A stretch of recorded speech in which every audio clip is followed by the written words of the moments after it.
Hola, soy Carlos Esquiva de Segundo de ASICS y nada, vamos a hacer la práctica de HTTP. En esta práctica vamos a instalar y configurar Apache, además de configurar las reglas de las IP tables, y también vamos a habilitar el acceso mediante el puerto 80 para el HTTP. Y también a crear una estructura de servidores virtuales que permitan alojar múltiples sitios web en un mismo servidor, que en este caso va a ser Rocky Linux. Y la podemos visualizar mediante nuestros clientes, que en este caso van a ser un Ubuntu o un Windows 10. Vale, lo primero que he hecho ha sido un update para actualizar y posteriormente instalado el HTTP. Vale, vamos a hacer un systemctl status para ver que está todo bien, corriendo perfecto. Y lo siguiente que he hecho ha sido configurar las IP tables. Una vez en las IP tables he añadido estas dos líneas para permitir el tráfico del puerto 80, además de las dos de abajo que vamos a permitir el tráfico del puerto 3000, que lo necesitaremos más tarde también en la práctica. Vale, una vez configuradas las IP tables, hay que descomentar el server name del archivo de configuración de HTTP. Para ello entramos al archivo y descomentamos el nombre, que esto es esencial para definir el nombre del servidor que Apache utilizará para identificar la máquina en la red. Esto ayudará a evitar advertencias y errores durante el inicio de Apache y asegurar que las solicitudes HTTP se manejen adecuadamente. Además de eso, tengo que definir también el nombre en el etc host para que no hayan advertencias ni errores en Apache. Una vez hecho el server name, tenemos que crear tanto sitios enable como el sitios available, que esto lo vamos a utilizar para gestionar configuraciones de sitio web en lo que estamos haciendo Apache. Así mantenemos una organización clara, ya que podemos tanto habilitar como deshabilitar los sitios fácilmente sin tener que modificar ningún archivo directamente. Y para que carguen los archivos de sitios enable tenemos que añadir la siguiente línea en http.com. Ahora vamos a ver el archivo HTML para VJOS1, que es bastante sencillo. Simplemente ponemos el título VJOS1 y especificamos que es el que está por la IP 172.16.0.25. Una vez hecho el HTML, solo queda crear el archivo de configuración para el servidor virtual dentro del site available, que en este caso se llama vhost1. Entonces entramos en barra tc barra httpd barra sites available barra vhost1. Vale, una vez entrado al vhost.conf, que lo he dicho mal antes, especificamos que vamos a ir por el puerto 80, el server name le ponemos vhost1.dominio que es skips.com. Y nada, vamos a explicar también todo lo que hace lo demás. Por ejemplo, el document root especifica el directorio de raíz donde se encuentran los archivos del sitio web, que se servirá para el servidor virtual. Luego, el bloque de directorio que tenemos aquí, pues define las reglas de acceso y configuración para el directorio raíz del sitio web.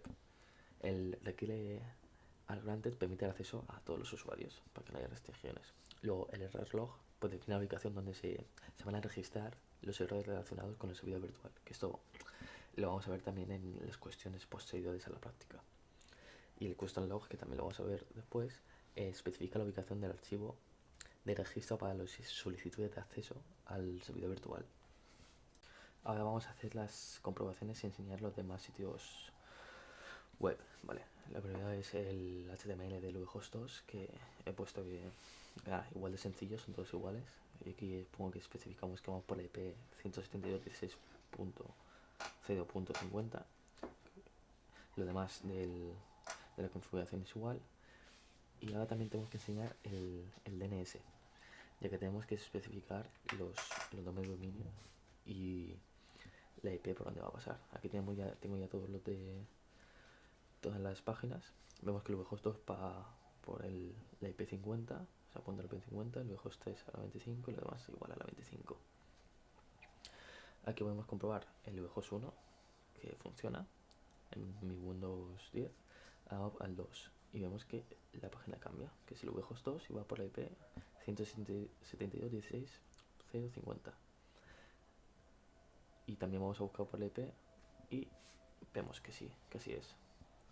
Vale, ahora vamos a seguir. Voy a enseñar ahora el VHOST3, que va por un puerto diferente al 80, que en este caso he elegido el 3000. Vale, pues aquí te vamos a enseñar el HTML, que va por el puerto 3000, eso es bastante básico. Y a la configuración, que aquí especificamos el puerto 3000, lo demás exactamente igual. También tenemos que entrar a la configuración de http.conf y permitir que escuche por el puerto 3000. Después de esto he hecho un reload, he configurado el DNS que ya está configurado, que lo has visto, y vamos a comprobar el vhost 3 y vemos que también funciona. Esta página va por el puerto 3000. Vale, una vez acabada la práctica vamos a hacer las cuestiones finales. Y nada, la primera pregunta nos dice que por qué se recomienda utilizar enlaces simbólicos en sitios enable. Y esto es debido a que tiene diferentes ventajas, como por ejemplo la organización y mantenimiento, ya que facilita la gestión de configuraciones. Es decir, que crear enlaces simbólicos hace que podamos habilitar o deshabilitar fácilmente sitios individuales sin tener que tocar la configuración inicial.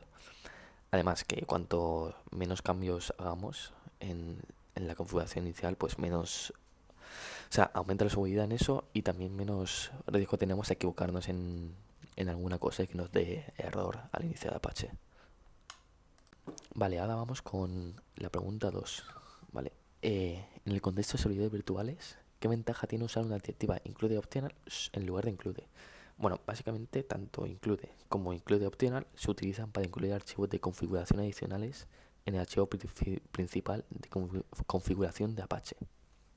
Vale, sin embargo la gran diferencia entre include optional e include es que si añadimos un archivo en include y esto no existe, Apache no va a dar error. Sin embargo, include optional simplemente pasa, ignora el archivo y sigue Apache funcionando perfectamente. Ahora vamos a pasar a la pregunta 4.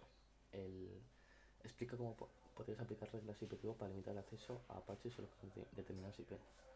Pues simplemente ponemos esta línea en, en las IP tables usando en lugar del offset el drop, y con eso ya limitaríamos el acceso a esa IP.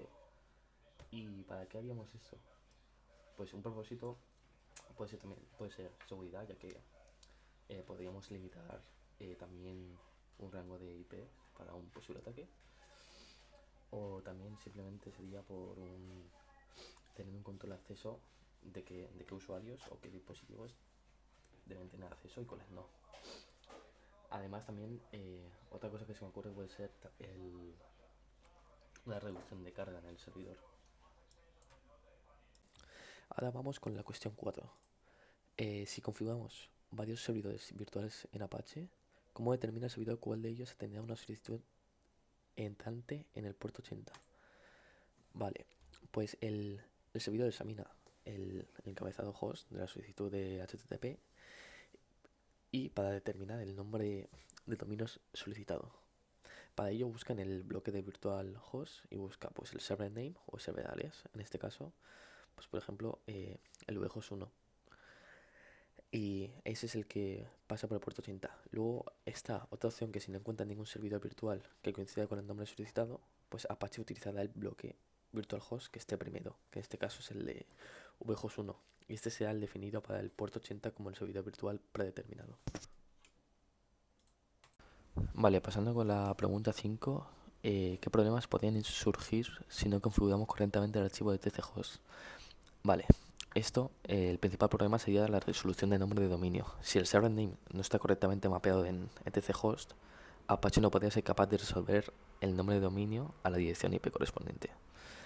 O sea que no saldría la página web. Y seguimos con la pregunta 6. El por qué es recomendable hacer una copia de seguridad en la configuración de iptable de poder realizar cambios en ella. ¿Cuáles podrían ser las consecuencias de no hacerlo? Bueno, pues hacer una copia de seguridad, básicamente como en todo, pues en este caso las iptables, hacer una copia de seguridad es recomendable pues para que si por alguna razón hay un fallo o la perdemos, poder recuperarlo fácilmente. O si tenemos algún error. Pues, y bueno, también en algunos casos, donde por ejemplo tenemos, no sé, múltiples servidores, una copia de seguridad de estas IP tables podemos cogerla y poder replicar lo misma. Si esto funciona correctamente, puede aplicar la misma en diferentes servidores sin tener que hacer todo a mano y así disminuir el riesgo de que nos podamos equivocar o tener errores. ¿Y cuál podría ser la consecuencia de no hacerlo? Pues básicamente de lo que he dicho, que si por alguna razón ahí empiezan a haber errores en las IP tables, no tener documentado, no tener la copia buena de que esté bien. Además de que si ampliamos los servidores, tener que hacer todo a mano otra vez. Y eso lleva a cabo, pues, puede llevar a cabo diferentes errores. Vale, ahora vamos con la pregunta 8. ¿Qué impacto podría... perdón, la pregunta 7. ¿Qué impacto podría tener la directiva Allo Override All en un entorno de producción? ¿Y cómo podrías optimizar la configuración para mejorar el rendimiento y la seguridad? Bueno, teniendo en cuenta que es una directiva de Apache que controla las configuraciones definidas en los archivos de htaccess, pues, a ver, tenemos lo que podría... El impacto que podría tener podría ser en el rendimiento, ya que si es una red grande, o sea, como cada vez que Apache procesa una solicitud, busca archivos en el htaccess, tanto en el directorio solicitado como en todos los directorios superiores del árbol, esto puede llevar a cabo una sobrecarga. Además de que riesgos en la seguridad, ya que permitir Allow Override All da a todos los usuarios la capacidad de sobreescribir configuraciones que pueden ser inseguras o maliciosas. Y respecto a cómo mejorar el rendimiento de la seguridad, pues podemos hacer un Allow Override None, que es deshabilitar el htaccess. Ya vamos por la penúltima, la pregunta 8, que nos pregunta, o sea, nos dice que expliquemos la diferencia entre los métodos de autentificación requiere all granted y requiere IP en la configuración de Apache. ¿Y qué casos utilizaría cada uno? Vale, pues primero vamos por primero la diferencia. Vale, la diferencia es que requiere all granted es una directiva que permite el acceso a todos los usuarios sin ninguna restricción, mientras que la otra tiene restricciones por IP. Un ejemplo de uso de all granted es en sitios web donde no es necesario restringir el acceso, como puede ser páginas informativas, blogs, etc. Luego el requiere IP permite o deniega el acceso basado en direcciones IP específicas. Es útil en ambientes donde se necesita restringir usuarios específicos, como por ejemplo en intranets corporativas, ya que tenemos un ejemplo de cómo hacer un ejemplo de requiere IP. Ahora la última pregunta nos dice que si Apache muestra errores de acceso a los logs, ¿cómo podrías usar los archivos vjus1error.log y vjus1accesslogs para diagnosticar el problema? Y proporciona ejemplos de problemas que podrían detectarse. Vale, vamos con el vjus1error.log. Este contiene mensajes de error detallados generados por Apache. Y nada, un ejemplo de este pues, podría ser un mensaje de que Apache no tenga X, no puede acceder a X archivos, o por ejemplo errores que indica que los archivos solicitados no existen en el servidor. Y respecto al vjus1access.log, pues registra todas las solicitudes HTTP procesadas por Apache, que incluye también la información sobre la IP del cliente, el tipo de solicitud, respuesta del servidor, etc. Por ejemplo de problemas de esto puede ser pues, un problema común como es error 404, un problema en el servidor que puede ser el 500, etc.